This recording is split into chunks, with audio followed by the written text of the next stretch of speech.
Y'all pray for us. She's really having a hard time. I promise not to be before you long, but there is a word from God. All right. For those of you who have your Bible, if you would turn with me to Romans, the 5th chapter.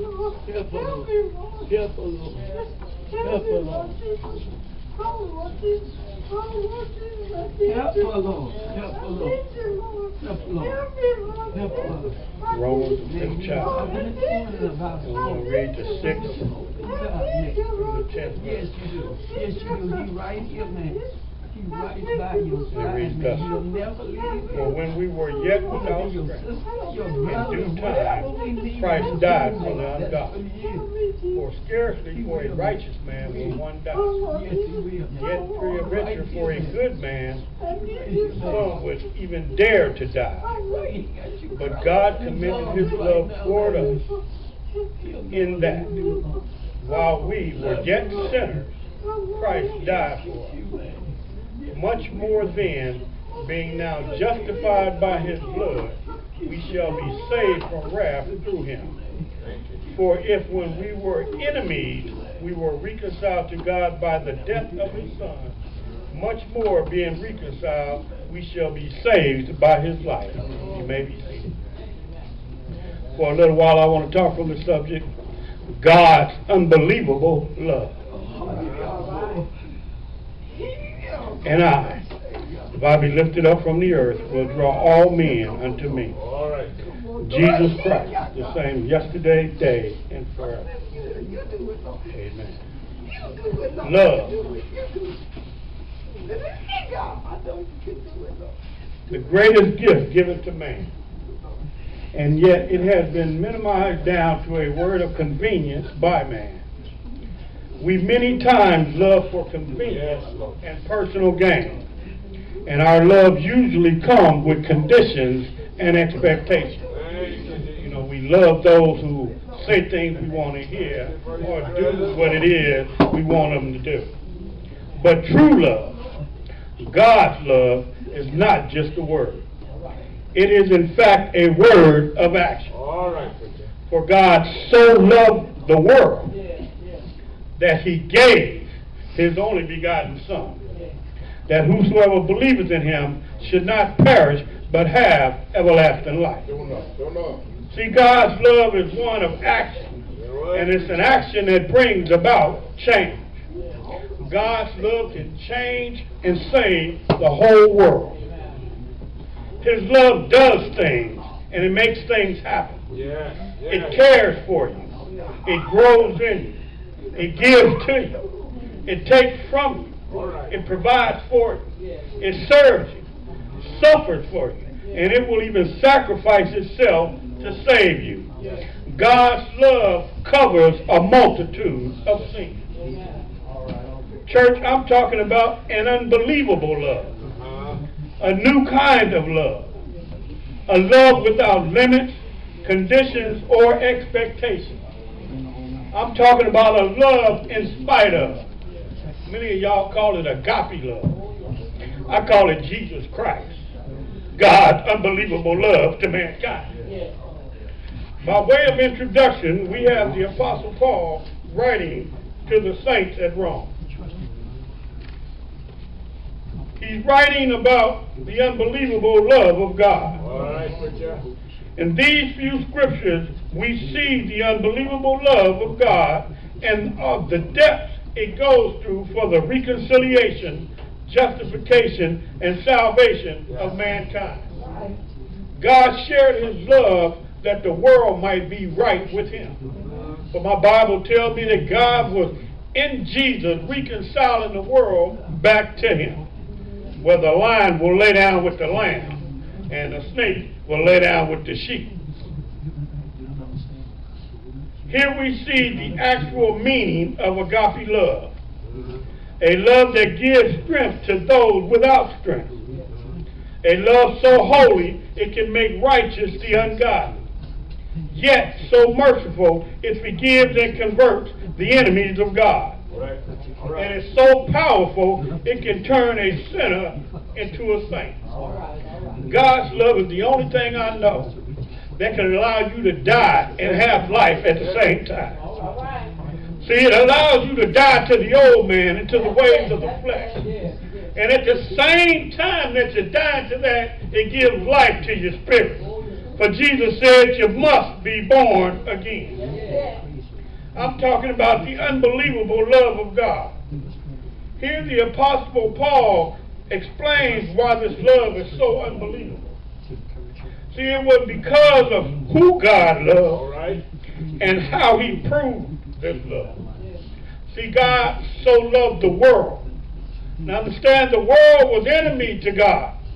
But he so loved the world that he gave his only begotten Son.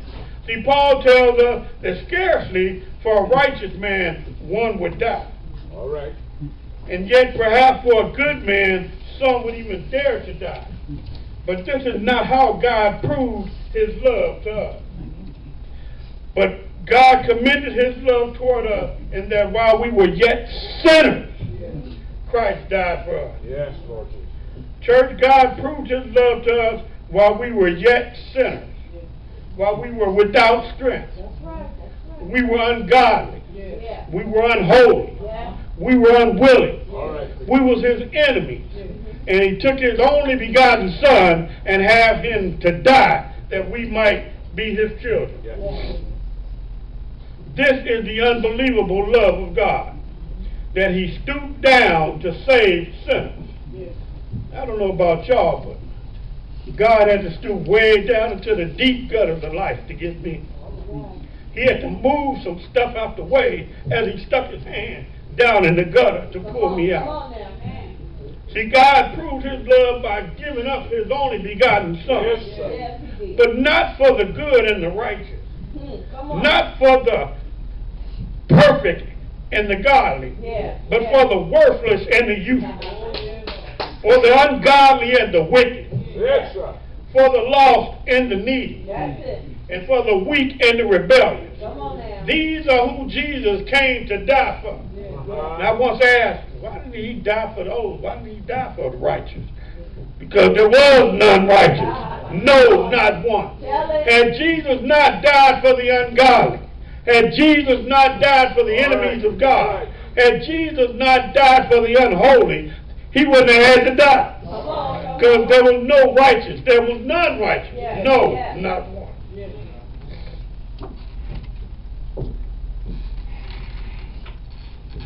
And he died for the worst of sinners imaginable. And see, the thing is, he died without any conditions or expectation. Jesus died for me, but he didn't die like I would. If I want you to love, if you want me to love you, there's something you got to do for me.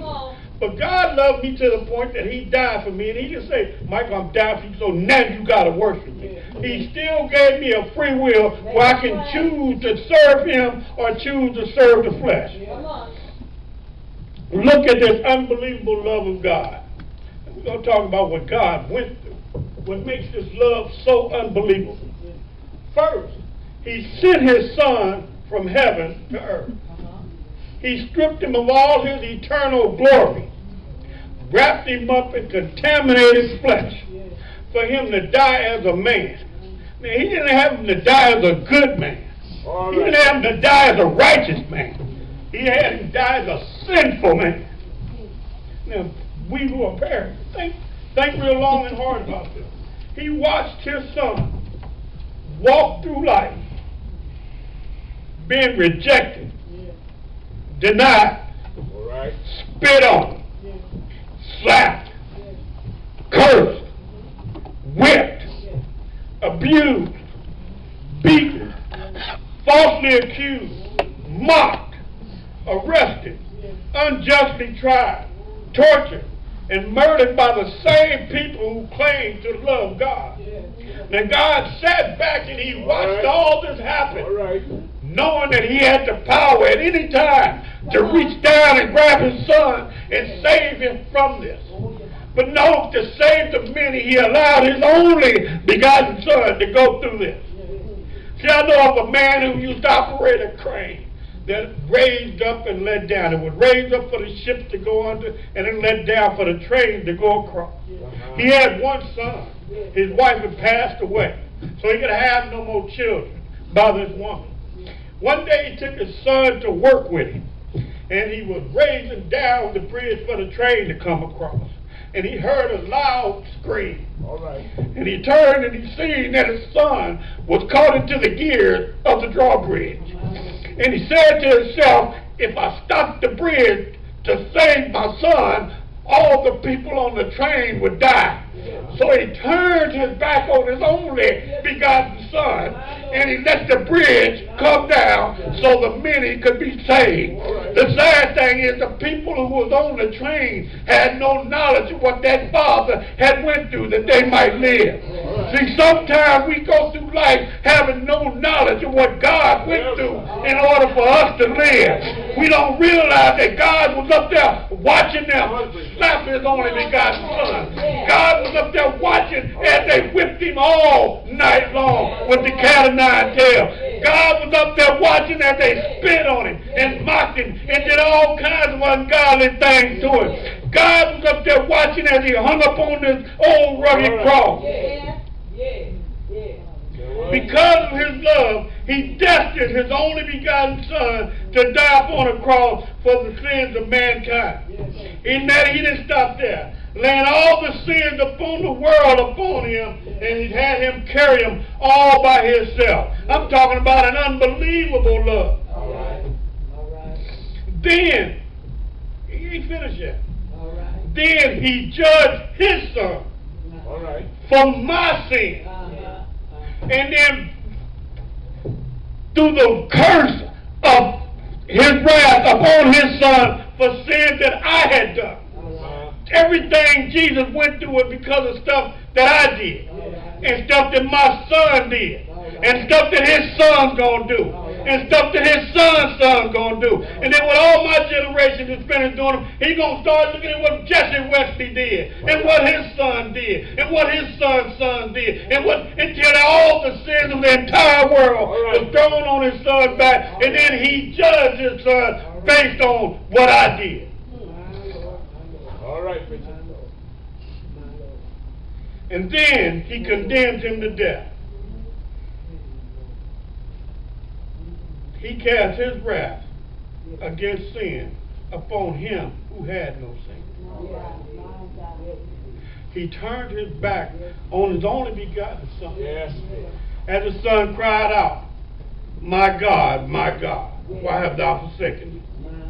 And think about it. He did all of this while I was yet without strength. Christ died for me. God proved his love to me, and while I was yet a sinner, Jesus, the Christ, the unbelievable love of God, left the glory of heaven, allowed his Father to strip him of all that was good and righteous, to have him wrap himself up in all that about me that was no good and unholy. Had him to walk with us for 33 long years, to be abused. Then they nailed him upon an old rugged cross, stuck him in a hole where he suffered, bled, and died. Now I'm talking about a love that's so unbelievable that even while he hung upon that cross in agony and in pain, with his Father turning his back upon him, with the people that he came to save mocking him, he still had enough love to say, forgive them, Father, for they know not what they do. His bloodshed justified me. For without the shedding of blood, there is no remission of sin.